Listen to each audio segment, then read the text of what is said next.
Hi, I'm Siobhán Fletcher and welcome to the latest edition of our newscast. Okay, you know the drill, I suppose. First of all, can you introduce yourself for me? Yeah, Alfred Cannan, Chief Minister. And we'll just say that you are calling in from London, so we might have some signal issues as we talk if you get a bit patchy, just to explain to listeners. First of all, we've had this come out this week about these planned cuts. Some cuts have proceeded within Manx Care.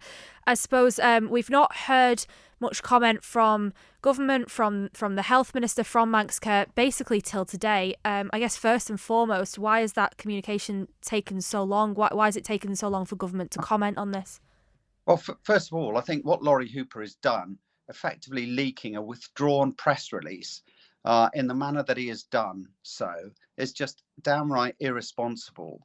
The reason why that press release was withdrawn was because the Minister of Health was unhappy with some of the actions contained within that in respect of what Manx Care were planning to do, and wanted to explore further whether there was additional support to stop some of the planned stoppages that were planned for elective surgery on island. So essentially, there hasn't been any big conspiracy. The minister has been trying to work with Manx Care and Treasury to try and find some solutions to what is a very serious financial position. I appreciate what you're saying there, and that we'd have to put this to the health minister directly as well. But you mentioned there that obviously that press release was held because Claire Christian, the health minister, had some reservations with some of the content. But then surely, I mean, so how much of an oversight does she then have in terms of if Manx Care have proceeded with some of these cuts? Where does that line get drawn governmentally in terms of where you can intervene? Well, I think that is a very good question. The Manx Care Act is pretty clear in terms of putting the onus on Manx Care for operational delivery in line with the mandate that they are given by the health minister. But of course, there are elements in the Act that allow the minister to direct Manx Care. So really, it has been a matter of political judgment as to when such interventions should occur.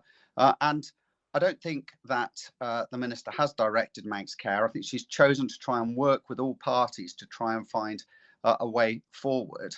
But, moving forward into next year, one of the clear criteria that I've set out for absolute improvement is the matter of governance. I don't think that's a single issue just for the Council of Ministers. That is also a matter for Tynwald, who of course have supported the Manx Care Act and supported the current structure. But we do need to have a look at it, because I do think that more clarity needs to be brought to the oversight that is being provided from the minister or from the Health and Social Care Minister onto Manx Care. So I suppose, would you like to see more oversight or less? I mean, is Manx Care arm's length or not? Manx Care is as it is set up, is an arm's length body responsible for the delivery of health and social care as set out, politically set out in the Manx Care mandate. And that mandate is put together every year. So that's why the mandate, the operating plan and the budget are now absolutely vital. And I think whilst we are talking about important points, the most significant and serious point here is that if we continue with this overspending, then we are going to put our island finances in a very serious position. We simply cannot afford to keep going. I know things are really difficult at the moment for a lot of people. There's also a lot of people trying to work incredibly hard behind the scenes to get this sorted out.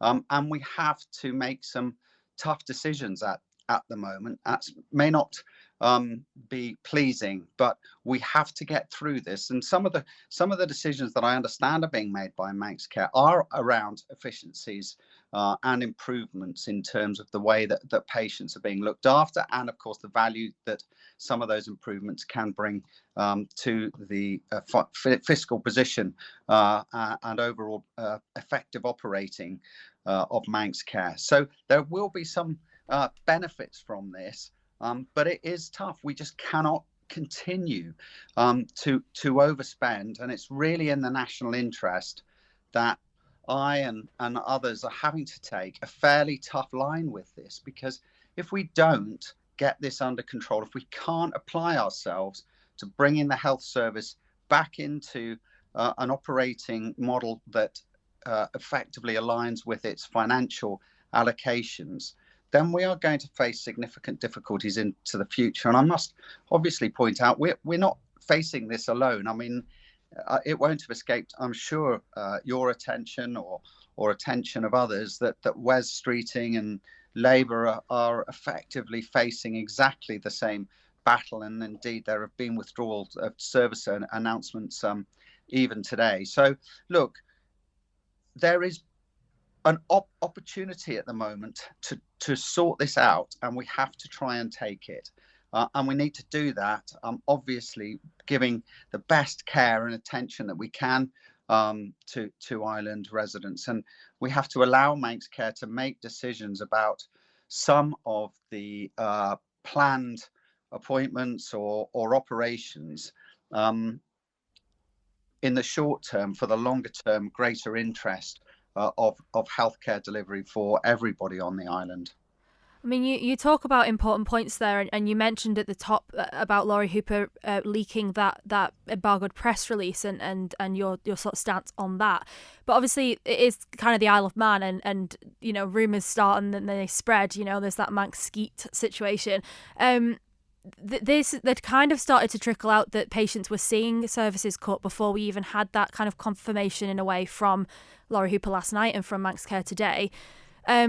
Another important point, really, Chief Minister, is that Claire Christian, as the Health Minister, stood up in Tynwald last week and said that there were no planned cuts. I mean, the Ministerial Code states that ministers have the duty to provide Tynwald and the public with full and accurate information and must not mislead them.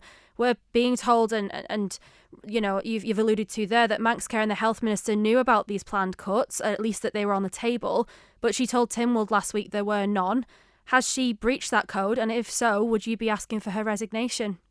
Well, I'm certainly not making or about to start speaking for and behalf of the minister. I think you need to put that question to her. I don't think, if people feel they've been misled, that was her intention at all. And look, I mean, I think we need to be careful just talking about cuts, because you know, I understand that many of these actions that have been taken are around efficiency and really validating some of the treatments that are currently in place, and the necessity for people, for example, to have to go to Liverpool. Ultimately, you know, we want to try and get more treatment to happen on the island. We're spending huge sums of money. It's pretty obvious, you know, taking people across to Liverpool for very short appointments that are often follow-up appointments, I understand, and these can be quite easily, or should be easily, delivered on the Isle of Man. So we have to get a grip of a lot of this. And of course there is disruption, and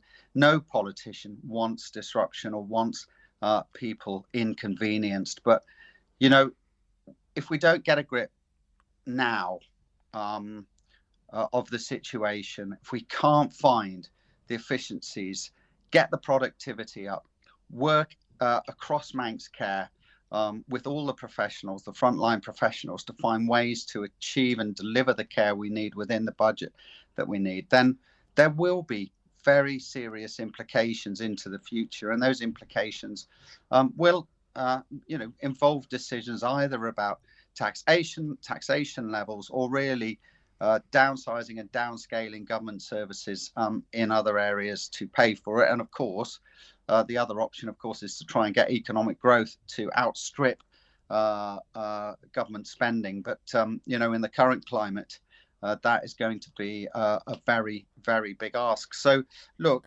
you know, this is happening because people and in Manx Care, in the DHSC, need to find ways to bring the whole delivery of healthcare back into, as I say, its allocated budget. And if we can do that calmly, as I suggested a week or so ago, then we can be in a much better position to understand exactly what the future ask is, and to have those conversations with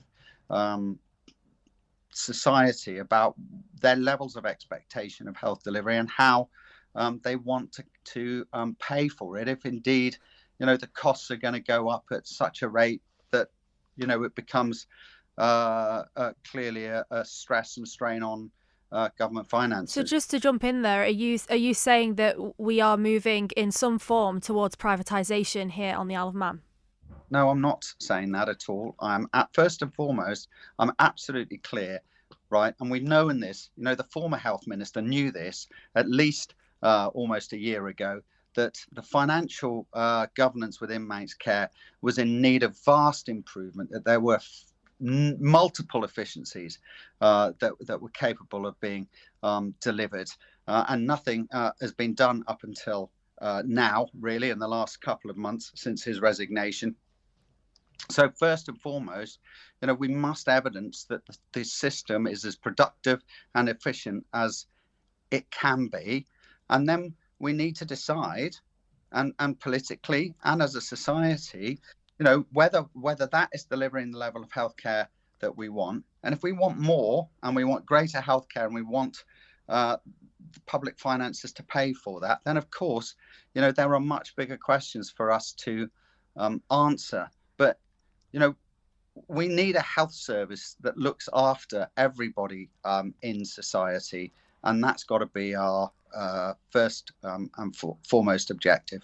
Do you appreciate the public perception of this? Because you say we need a health service that benefits everyone, but all people are seeing are cuts. I know you're talking about efficiencies and things like that within Manx Care that we maybe haven't seen like itemised lists of.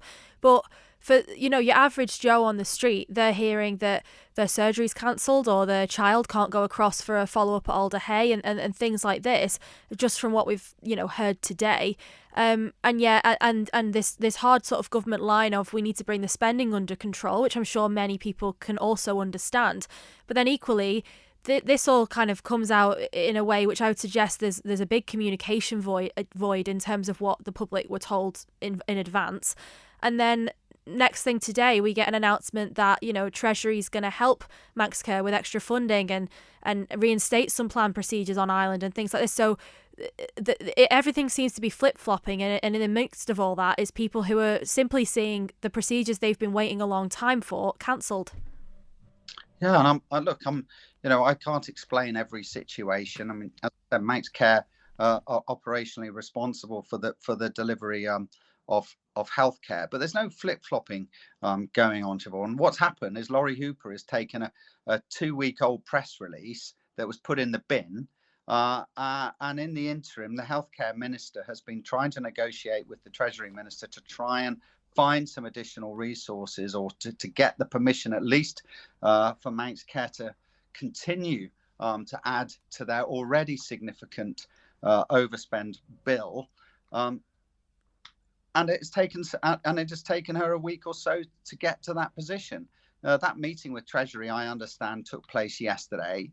And the Treasury Minister and the Chief Financial Officer have been reflecting on those matters. So it's been nothing to do with flip-flopping. The fact that this has now come out is because Laurie Hooper decided to pick up a 2-week-old press release and bring it forward because he wanted to undermine and destabilise the new minister for his own. But equally here, Chief Minister, and I'm not jumping in to defend Laurie Hooper in any way, but we've heard from several politicians and they've not been briefed at all on the fact that these cuts have even been discussed. I appreciate that might be department, business or whatever it may be, but we've got a point where Manx politicians haven't had any briefings and therefore are turning to social media to try and find out what's happening.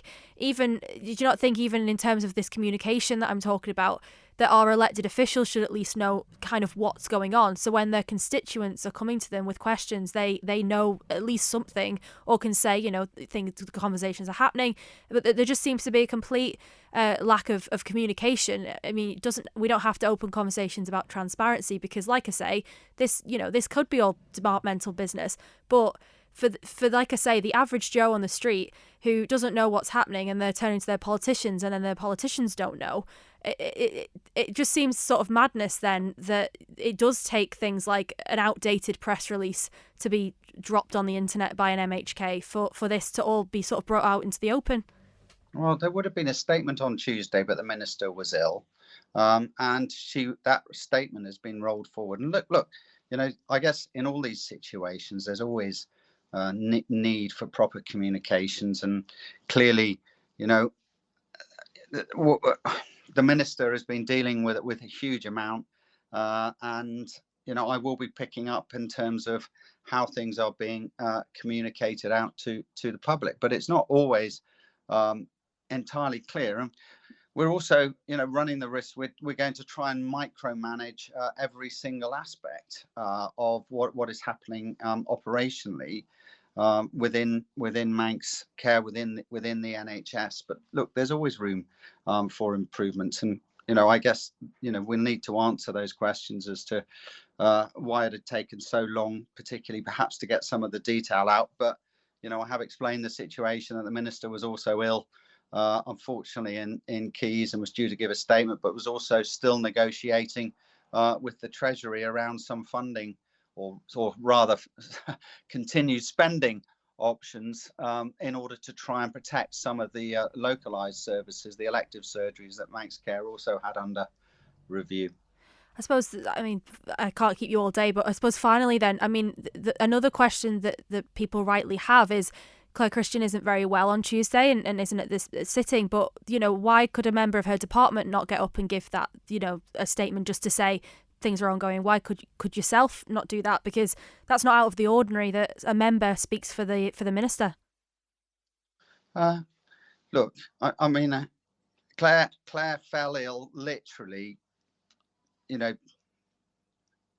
morning, and at 2 minutes to 10 had decided that she was not fit enough to go into the House of Keys.